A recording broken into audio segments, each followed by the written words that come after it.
ሰላም ጤና ይስጥልን ውድ ተመልካቾቻችን፣ ይህ ሳምንታዊ የካ ዜና የሚቀርብበት ፕሮግራማችን ነው። በዚህ ፕሮግራም በሳምንቱ በየካ ክፍለ ከተማ አስተዳደር የተከናወኑ አበይት ተግባራት ወደ እናንተ ይደርሳሉ።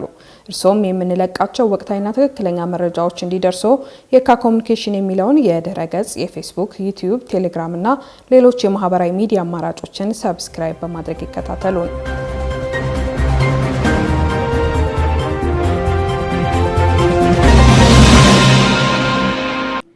የወንዝ ዳርቻዎችን በማልማት የከተማዋን ውበት ወደ ላቀ ደረጃ ለማሸጋገር የሚደረገው ጥረት ተጠናክሮ እንደሚቀጥል የአዲስ አበባ ከተማ የብልጽግና ፓርቲ ቅርንጫፍ ጽህፈት ቤት ኃላፊ አቶ ሞገስ ባልቻ ገለጹ።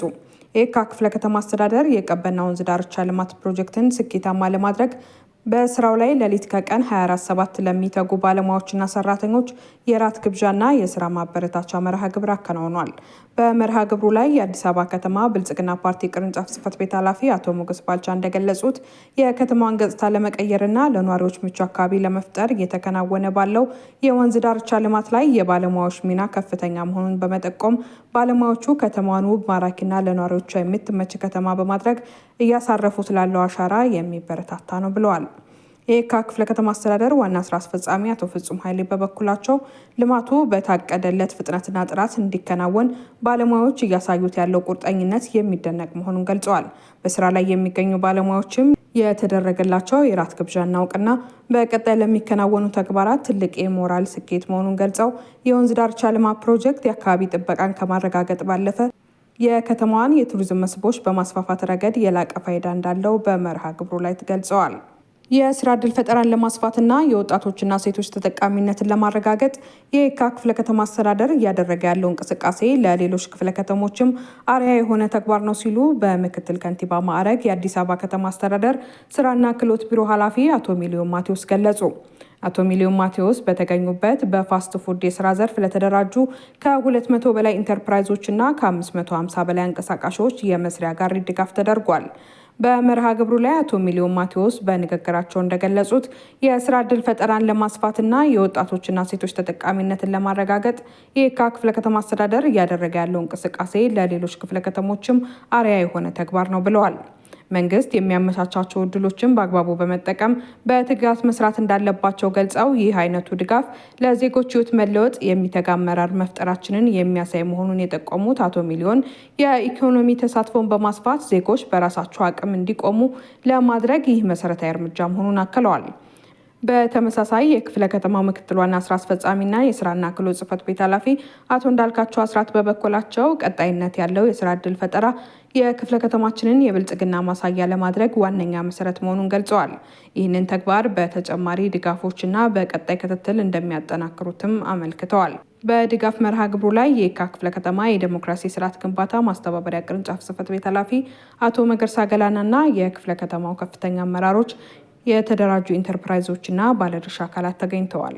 የየካ ክፍለ ከተማ አስተዳደር የስራና ክህሎት ጽህፈት ቤት ባለፉት 60 ቀናት የተከናወኑ የስራ ዕድል ፈጠራ፣ የሌማት ትሩፋትና የተረጅነት ቅነሳ ስራዎች አፈጻጸምን ከሚመለከታቸው የክፍለ ከተማና የወረዳ አመራሮች ጋር በመገምገም የቀጣይ አቅጣጫ አስቀምጧል።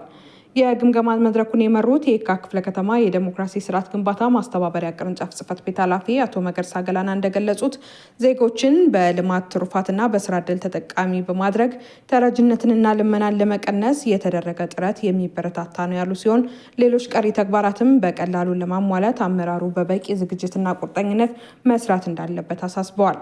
የክፍለ ከተማው ምክትል ስራ አስፈጻሚና የስራና ክህሎት ጽህፈት ቤት ኃላፊ አቶ እንዳልካቸው አስራት በበኩላቸው ያሉንን ጸጋዎች፣ ምቹ ሁኔታዎች በመጠቀም የሌማት ትሩፋት ስራዎችን የስራ ዕድል ፈጠራን ውጤታማ በማድረግ የተረጅነት ልመና ቅነሳን ማሳካት እንደሚገባ ገልጸው የስራ ዕድል ፈጠራንና የድህነት ቅነሳ ውጤታማ ለማድረግ ቅንጅታዊ አሰራርን በማዳበር በልዩ ትኩረት መስራት እንደሚገባ አሳስበዋል።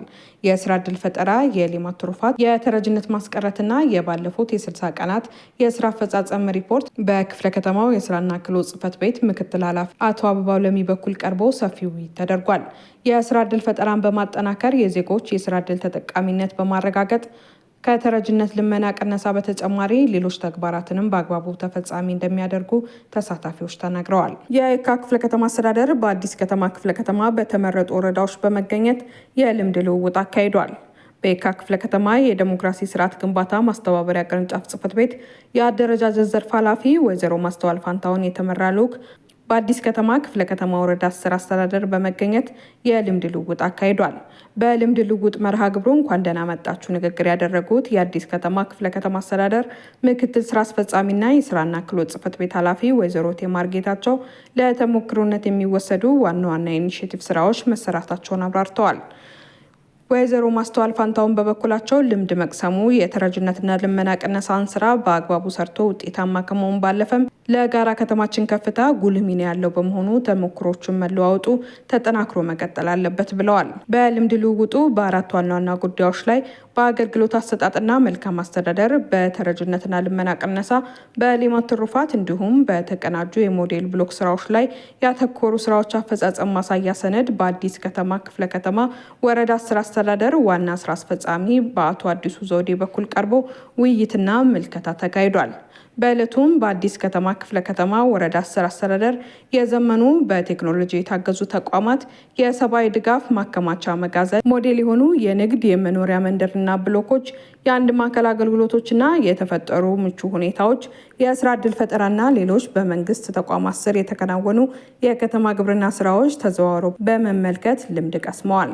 በልማት ምክንያት ከተለያዩ አካባቢዎች ተነስተው የካ ወረዳ 944 አካባቢ የሚኖሩ ነዋሪዎች የሚያነሷቸውን የመልካም አስተዳደር ችግሮች በዘላቂነት ለመፍታት ትኩረት ተሰጥቶ እየተሰራ መሆኑ ተገለጸ። የካ ክፍለ ከተማ አስተዳደር ህብረተሰቡ የሚያነሳቸውን የመልካም አስተዳደር ጥያቄዎች በቅርብ መከታተልና በአካል ወደ አካባቢዎች በመውረድ በተግባር እየፈታ መሆኑን አስታውቋል። ከተለያዩ ክፍለ ከተሞች በልማት ተነስተው በወረዳ 944 ሆቴል አካባቢ ምትክ ተሰጥቷቸው እየኖሩ ያሉ ነዋሪዎች ያቀረቧቸውን ጥያቄዎች ከሚመለከታቸው ተቋማት ጋር በማቀናጀት መፍትሄ እየሰጠ ይገኛል። አመራሮች በቦታው በመገኘት ከነዋሪዎች ጋር ቀጥታ ውይይት አድርገው ችግሮችን በማጥናት የአፋጣኝና የረጅም ጊዜ መፍትሄዎችን ለመስጠት አስተዳደሩ ትኩረት ሰጥቶ እየሰራ እንደሚገኝ ገልጸዋል። የየካ ክፍለ ከተማ አስተዳደር ምክር ቤት ጽሕፈት ቤት በ2018 በጀት ዓመት ለተገልጋይ የበለጠ ምቹ ሁኔታን ለመፍጠር የሚያስችለውን ያዘመነውን የተቋሙን ድረገጽና የሰራተኞች መለያ የደንብ ልብስ በይፋ አስመርቋል። በመርሃ ግብሩ ላይ የአዲስ አበባ ከተማ ምክር ቤት የንግድ ኢንዱስትሪና ቱሪዝም ጉዳዮች ቋሚ ኮሚቴ ሰብሳቢ አቶ ጋቶት ውር በክቡር ጠቅላይ ሚኒስትራችን ክቡር ዶክተር አብይ አህመድ ከተቀመጡ የኢኒሼቲቭ ስራዎችና የትኩረት አቅጣጫዎች መካከል አንዱና ዋነኛው አገልግሎትን ማዘመንና ለተገልጋዩ ማህበረሰብ ምቹ ሁኔታ መፍጠር መሆኑን አንስተው የድረገጽና የሰራተኞች የደንብ ልብስ በማዘጋጀት ለተገልጋዩ ልዩ ትኩረት ከመሰጠቱም በተጨማሪ ለውጥን ያማከለና የተሳለጠ አገልግሎት እንዲሰጥ እያደረጉ ላሉት የክፍለ ከተማው ተቋማት በሙሉ የላቀ ምስጋና እንደሚገባ በቀጣይም ተጠናክሮ መቀጠል እንዳለበት ገልጸዋል። የየካ ክፍለ ከተማ ምክር ቤት ዋና አፈ ጉባኤ አቶ ብስራት ማጆሬ በበኩላቸው ሀገራችን ኢትዮጵያ ዘርፈ ብዙ ቴክኖሎጂዎችን እየተጠቀመችና እያለማች ያለችበትን አሰራር በመከተል የምንሰጣቸው አገልግሎቶች የበለጠ ለማሳለጥ በሚያስችል መልኩ እንደ ምክር ቤትም በድረገጽ በመታገዝ የሰራተኞቻችንን መለያ የደንብ ልብስ አዘጋጅተናል ያሉ ሲሆን ለአገልግሎቱ መሳለጥም የበኩላቸውን ድርሻ ለተወጡ አካላት የላቀ ምስጋና አቅርበዋል። በተቋሙ የሚሰጡ አገልግሎቶች እየተሻሻሉ በመምጣታቸው የደንብ ልብሱ አገልጋዮች ግልጸኝነት ለመፍጠር የሚያስችልና አገልግሎት ፈላጊው በቀላሉ አገልግሎት የሚሰጠውን አካል ለመለየትም ትልቅ አበርክቶ እንዳለው አቶ ብስራት ማጆሬ ጨምረው ገልጸዋል። የየካ ክፍለ ከተማ አስተዳደር ፐብሊክ ሰርቪስና የሰው ሀብት ልማት ጽሕፈት ቤት ኃላፊ አቶ ኪያ ትኩ በበኩላቸው በምክር ቤቱ የድረገጽና የባለሙያዎች የደንብ ልብስ መዘጋጀቱ ለተገልጋዩ ትኩረት በመስጠት አገልግሎቱን በቀላሉ ለማቀላጠፍ የሚያግዙና እንደ ክፍለ ከተማ ለምንሰጣቸው አገልግሎት ጥራት፣ ብቃትና ቅልጥፍናን ከመፍጠር ባለፈም ለምናገለግለው ማህበረሰብ ልዩ ክብር መስጠታችንን በእጅጉ የሚያመላክቱ በመሆናቸው ሌሎች ተቋማት ዘርፉን ሊያዳብሩት እንደሚገባ አሳስበዋል።